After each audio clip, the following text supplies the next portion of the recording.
নমস্কার বন্ধুরা, আপনাদের সকলকে জানাই আমার ইউটিউব চ্যানেলে আরো একবার সুস্বাগতম। আশা করছি আপনারা সকলে ভালো আছেন এবং ভগবানের আশীর্বাদে সুস্থও আছেন। শ্রোতা বন্ধুরা, আপনি যদি একজন মহিলা হন এবং লম্বা চুল রাখতে পছন্দ করেন, তাহলে আমাকে বলুন যে আপনি যখনই আপনার চুলে চিরুনি করেন, আপনার পড়ে যাওয়া চুল নিয়ে আপনি কি করেন। আপনিও কি অন্য মহিলাদের মতো আপনার চুল এখানে ওখানে বা রাস্তায় ফেলে দেন, নাকি ডাস্টবিনে ফেলেন, নাকি বিক্রি করে দেন? আপনিও যদি এরকম করেন তাহলে অনেক বড় ভুল করবেন। এর ফলে আপনি আপনার জীবনে অনেক সমস্যার সম্মুখীন হতে পারেন। আপনি কি সবসময় শারীরিকভাবে অসুস্থ থাকেন? কেউ কি আপনার উপরে তন্ত্রবিদ্যা করে আপনাকে তাদের নিয়ন্ত্রণে রেখেছে, নাকি নেতিবাচক শক্তির কারণে সবসময় রেগে থাকেন এবং বিরক্ত হন, নাকি নানা ধরনের আর্থিক ও মানসিক সমস্যায় ভুগছেন? কারণ আমাদের বাগেশ্বর ধাম সরকার পণ্ডিত ধীরেন্দ্রকৃষ্ণ শাস্ত্রীজি বলেছেন, যে মহিলারা তাদের পড়ে যাওয়া চুল কি করতে হবে জানে না, ওই ধরনের মহিলারা জীবনে অনেক সমস্যায় পড়েন এবং নেতিবাচক শক্তির প্রভাব সবসময় এই ধরনের মহিলাদের ওপর আধিপত্য বিস্তার করে। তাহলে এখন প্রশ্ন হলো, পড়ে যাওয়া চুল কি করা উচিত এবং সেই চুল এখানে সেখানে ফেললে আমরা কি সমস্যার সম্মুখীন হতে পারি? এই সমস্ত প্রশ্নের উত্তর জানতে ভিডিওটি শেষ পর্যন্ত দেখুন। তবে তার আগে চ্যানেলটি সাবস্ক্রাইব করতে ভুলবেন না, যাতে শ্রী বাগেশ্বর বালাজির আশীর্বাদ সবসময় আপনার সাথে থাকে। বন্ধুরা, যখনই নারীদের সাজসজ্জা নিয়ে কোনো আলোচনা হয়, তখনই হিন্দু ধর্মে সমুদ্র শাস্ত্র নামক গ্রন্থে নারী সম্পর্কে অনেক কথা বলা হয়েছে, যেখানে নারীদের আচার আচরণ থেকে শুরু করে সাজসজ্জা পর্যন্ত প্রতিটি বিষয়ে গুরুত্বপূর্ণ তথ্য লেখা হয়েছে। সমুদ্র শাস্ত্রে কথিত আছে যে নারীকে দেবী লক্ষ্মী এবং নারীর চুল দেবী লক্ষ্মীর প্রতীক বলে মনে করা হয়। চুল শুধু নারীর সৌন্দর্য বৃদ্ধি করে তা নয়, বরং যেসব মহিলার চুল লম্বা হয় তারা দেবী লক্ষ্মীর বিশেষ আশীর্বাদও পান।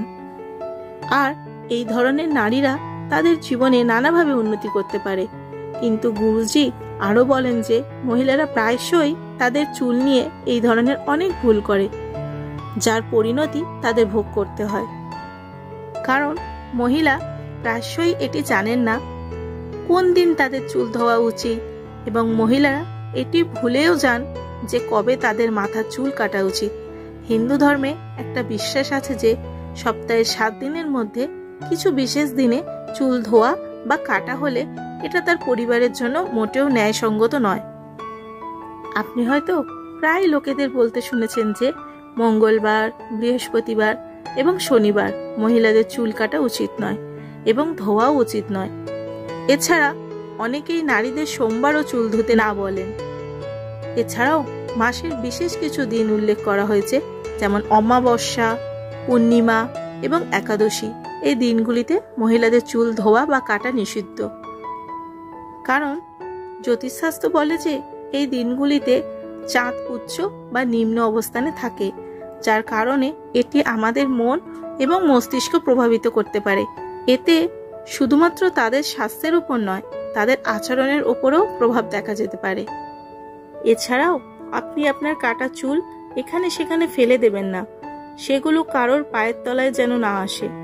এর পাশাপাশি নারীরা যখন তাদের দৈনন্দিন জীবনে প্রতিদিন চুল আঁচড়ান, তখন তাদের অনেক চুলই পড়ে যায় এবং প্রায়শই মহিলারা সেই চুলগুলি আবর্জনার মধ্যে বা রাস্তায় ফেলে দেন, কেউ কেউ আবার বিক্রিও করে দেন। মহিলাদের জানা দরকার যে তন্ত্রশাস্ত্র মহিলাদের চুল দিয়ে করা হয়, আর যে নারীরা তাদের চুল এদিকে ওদিকে ফেলে দেন, তাদের চুল কোনো তান্ত্রিকের কাছে চলে গেলে চুলের অপব্যবহার করা হতে পারে। যে কোনো অশুভ শক্তি বা অশুভ আত্মা চুলের মাধ্যমে আপনার ওপর আধিপত্য বিস্তার করতে পারে। অনেক তান্ত্রিক লোকেরা চুল ব্যবহার করে মহিলার ওপর বশীকরণ করে। তন্ত্রশাস্ত্রেও ক্ষমতা সিদ্ধ করার জন্য নারীর চুল ব্যবহার করা হয়। তাই বাগেশ্বর ধাম সরকার পণ্ডিত ধীরেন্দ্রকৃষ্ণ শাস্ত্রীজি বলেছেন, আপনি যদি আপনার চুল কাটান বা আঁচড়ানোর সময় যে চুল উঠে যায়, এই চুলগুলো সংগ্রহ করে কোথাও মাটিতে পুঁতে ফেলার চেষ্টা করা উচিত। আর যদি সেটা করতে না পারেন, তবে যখনই আপনি আপনার চুলগুলি আবর্জনার মধ্যে ফেলে দেবেন বা এখানে সেখানে ফেলবেন বা বিক্রি করবেন, তখনই সেগুলি একত্রিত করে তাতে থুতু ফেলে দিন। এটি করলে কোনো তান্ত্রিক বা অশুভ শক্তি আপনার চুল ব্যবহার করতে পারবে না। শ্রোতা বন্ধুরা, আশা করি আপনি অবশ্যই আপনার জীবনে গুরুজির বলা জিনিসগুলি গ্রহণ করবেন এবং পরের বার আপনি অবশ্যই আপনার চুল এখানে সেখানে ফেলে দেওয়ার আগে দুবার ভাববেন, যা গুরুজি বলেছেন। ভিডিওটি ভালো লাগলে অতি অবশ্যই ভিডিওটা একটা লাইক করে কমেন্টে প্রভু শ্রী রামের আশীর্বাদ পেতে অবশ্যই লিখুন জয় শ্রীরাম, জয় শ্রী হনুমানজি, জয় বাবা বাগেশ্বরব ধাম, জয় গুরু। আর সম্ভব হলে সকলের সাথে একটু শেয়ার করে নিন, যাতে তারাও এই অজানা জিনিসগুলি জানতে পারে আপনার মাধ্যমে। নমস্কার, দেখা হবে আবার পরবর্তী ভিডিওতে। ততক্ষণ সকলে ভালো থাকবেন এবং সুস্থ থাকবেন।